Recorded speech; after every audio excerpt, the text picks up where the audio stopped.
तो इस वीडियो के अंदर हम एचडीएफसी फाइनेंस के आईपीओ के बारे में बात करेंगे और जानेंगे कि इस आईपीओ के अंदर आपको कितना लिस्टिंग गेन हो सकता है और आपको इस आईपीओ के अंदर अप्लाई करना चाहिए या नहीं। चलिए शुरू करते हैं। तो देखिए, सबसे पहले हम ये जानेंगे कि यहाँ पे ये जो कंपनी इसका आईपीओ कब ओपन वगैरह और जो इश्यू शेयर वगैरह उसके बारे में हम यहाँ पे अभी बात करने वाले हैं। तो देखिए, 3 अगस्त को ये आईपीओ में ओपन होता हुआ नजर आएगा और 7 अगस्त को ये आईपीओ में क्लोज होता हुआ नजर आएगा। यहाँ पे 1025 करोड़ का हमें यहाँ पे इश्यू शेयर यहाँ पे आईपीओ का नजर आता है और जिसमें अगर हम देखेंगे अराउंड 57 के कट ऑफ प्राइस पे यहाँ पे कंपनी का आईपीओ आ रहा है और अभी जो मार्केट में जो जीएमपी है यहाँ पे अराउंड 37 से 40 रुपीज के लगभग का जो जीएमपी है वो हमें यहाँ पे ट्रेड होता हुआ नजर आ रहा है। यानी कि मार्केट में जो जीएमपी अभी चल रही है वो ये इंडिकेट कर रहा है कि अराउंड 60 से 70% के लगभग का जो लिस्टिंग गेन है वो आपको यहाँ पे ये आईपीओ के अंदर मिल सकता है। बाकी अगर हम एप्लीकेशन अमाउंट की अगर हम बात करेंगे तो देखिए यहाँ पे 260 शेयर्स का हमें यहाँ पे लॉट नजर आता है। तो जो रिटेल के अंदर जो 1 लॉट की एप्लीकेशन लगाने की अगर हम बात करेंगे तो उसके लिए 14,820 रुपीज आपको यहाँ पे लगने वाले हैं। लेकिन एक अच्छी बात यहाँ पे हमें ये नजर आती है क्योंकि अराउंड 35% के लगभग का रिटेल कोटा में यहाँ पे ये कंपनी का नजर आता है। यानी कि लगभग 350 से अराउंड 370 करोड़ के लगभग का हमें यहाँ पे कंपनी का रिटेल कोटा नजर आता है। और अगर हम टोटल एप्लीकेशन की अगर हम बात करेंगे तो 2,39,650 एप्लीकेशन हमें यहाँ पे कंपनी की टोटल रिटेल के अंदर नजर आती है और लगभग यहाँ पे 20 से 25 लाख की एप्लीकेशन जो है वो हमें यहाँ पे रिटेल के अंदर हमें आती हुई नजर आती है। तो इसके अंदर अगर आप देखोगे तो अराउंड वो जो मैक के हिसाब से अगर हम बात करेंगे तो अराउंड 9 to 10 टाइम्स के लगभग हमें यहाँ पे कंपनी का रिटेल कोटा में यहाँ पे सब्सक्राइब होता हुआ नजर आएगा। तो अगर आपके फैमिली मेंबर्स में अगर आपके पास में 5-6 लॉट अगर आपके पास में है यानी कि 5-6 पैन कार्ड अगर आपके पास में है तो यहाँ पे आपकी जो अलॉटमेंट के चांसेस की अगर हम बात करेंगे तो वो यहाँ पे आपके काफी ज्यादा रहने वाले हैं। और अगर हम स्मॉल एचएनआई की कैटेगरी के अगर हम बात करेंगे तो 2445 यहाँ पे हमें टोटल एप्लीकेशन स्मॉल एचएनआई में यहाँ पे नजर आती है और जो कि मुझे लगता है कि आराम से यहाँ पे 1 लाख की एप्लीकेशन हमें यहाँ पे आती हुई नजर आएगी। यानी कि अराउंड 40 से 50 टाइम्स हमें यहाँ पे स्मॉल एचएनआई कोटा सब्सक्राइब होता हुआ नजर आएगा। तो मेरे ख्याल से यहाँ पे स्मॉल एचएनआई के अंदर अलॉटमेंट के जो चांसेस जो यहाँ पे सबसे ज्यादा टफ हमें यहाँ पे होते हुए नजर आएंगे। और अगर हम बिग एचएनआई की अगर हम बात करेंगे तो देखिए 1025 करोड़ का यहाँ पे आईपीओ है। तो लगभग यहाँ पे 102 से 103 करोड़ के लगभग का हमें यहाँ पे बिग एचएनआई का कोटा नजर आता है। और यहाँ पर अगर हम टोटल एप्लीकेशन की अगर हम बात करेंगे तो 4890 एप्लीकेशन हमें यहाँ पे टोटल बिग एचएनआई में नजर आती है।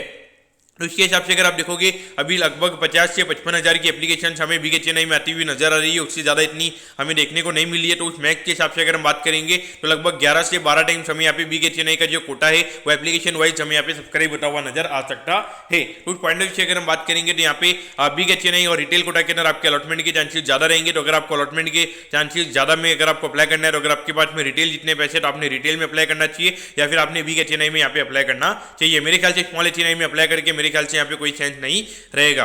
अब यहां पर आपको क्या करना चाहिए आईपीओ में, तो देखिए मेरे ख्याल से अगर मैं फंडामेंटली वाइज अगर मैं बात करूंगा तो लगभग 40 के पी रेशियो पे कंपनी का आईपीओ आ रहा है और जो ग्रे मार्केट प्रीमियम बता रहा है अराउंड 70% का जो प्रीमियम यहां पे ग्रे मार्केट प्रीमियम बता रहा है। तो इसके पॉइंट ऑफ व्यू से अगर आप देखोगे अगर 70% प्रीमियम पे अगर ये कंपनी लिस्ट होती है तो वहां पे सीधा लिस्टिंग के ऊपर कंपनी का जो पी रेशियो होगा वो 70 के लगभग हमें आता हुआ नजर आएगा। तो देखिए एक normal kind of finance company हमें यहाँ पे नजर आती है जो नॉर्मली जो एमएसएमई सेगमेंट वाले होते हैं, जो एंटरप्रेन्योर्स होते हैं, छोटे छोटे बिजनेस करते जो नॉर्मली 3-4 करोड़ के नीचे का जिनका टर्नओवर वगैरह होता है तो उन्हें ये कंपनी नॉर्मली लोन देने का ये कंपनी काम करती है। तो वहां पर अगर आप देखो जो इंटरेस्ट रेट ये कंपनी चार्ज करती है वो थोड़ा ज्यादा रहता है। लेकिन देखिए यहाँ पर जब इकोनॉमी काफी अच्छी चल रही होती है तो इनके प्रॉफिट के नंबर काफी अच्छे रहते हैं। लेकिन जैसे इकोनॉमी में कुछ भी सिचुएशन अगर बिगड़ जाती है तो वहाँ पे इनके प्रोविजनिंग के नंबर एकदम हाई हो जाते हैं। तो सीधा प्रॉफिटेबिलिटी जो होती है वो हमें लॉस में कन्वर्ट होती हुई नजर आती है। तो यहाँ पे कोई कंसिस्टेंट ग्रोथ वाली कंपनी हमें नजर नहीं आती है। एक साइक्लिकलिटी वाली कंपनी हमें यहाँ पे नजर आती है। तो मुझे लगता है कि इतना महंगा पी रेशियो क्योंकि 40 के पी रेशियो पे इतना ग्रे मार्केट में जो ट्रेडर्स वगैरह हैं उन्हें इतना अच्छा क्या लग रहा है कि वो यहाँ पे इतना अच्छा प्रीमियम ये कंपनी के लिए देने को रेडी है। और यहाँ पर अगर आप देखोगे तो ऐसा नहीं है कि साइज काफी छोटा है, यहाँ पर आईपीओ का साइज भी बड़ा है। तो मुझे ऐसा नहीं लग रहा कि यहाँ पे ऐसा क्या है कि ये मार्केट को इतना अच्छा ही आईपीओ के अंदर लग रहा है। क्योंकि मुझे इतनी सारी कोई चीजें अच्छी लगी नहीं है। नॉर्मली अगर आप देखोगे एक बजाज फाइनेंस करके एक कंपनी जो कि एक टाइम पे हमें 50, 60, 70, 80 के लगभग के पी रेशियो पे ट्रेड होती हुई नजर आती थी। लेकिन यहाँ पे और कोई फाइनेंस कंपनी मैंने देखी नहीं है कि जो हमें 50 के ऊपर के पी रेशियो पे हमें ट्रेड होती हुई नजर आए। तो ये पॉइंट ऑफ व्यू से अगर आप देखोगे तो ये पी रेशियो वाइज अगर मैं देखूंगा तो वैल्यूएशन वाइज यहाँ पे काफी ज्यादा महंगा मुझे यहाँ पे नजर आता है। और उसके अलावा ग्रोथ वाइज भी अगर मैं बात करूंगा तो इतनी ज्यादा कोई फिनोमिनल ग्रोथ के नंबर हमें यहाँ पे ये कंपनी के नजर नहीं आते। लेकिन देखिए मेरे ख्याल से भी मुझे ये लगता है कि यहाँ पे ये कंपनी हमें प्रीमियम पे लिस्ट होती हुई नजर आएगी। भले ही अभी जो प्रीमियम आ रहा है उतना प्रीमियम नहीं आएगा, लेकिन 15-20% के प्रीमियम पे ये कंपनी हमें लिस्ट होती हुई नजर आएगी।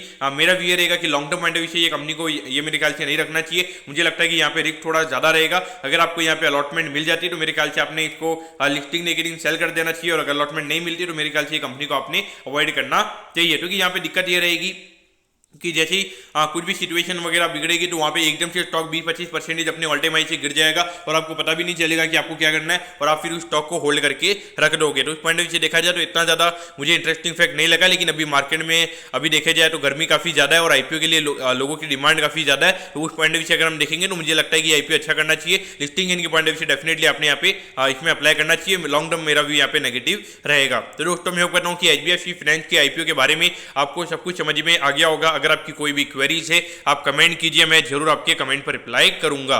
ओके दोस्तों, thank you, have a nice day.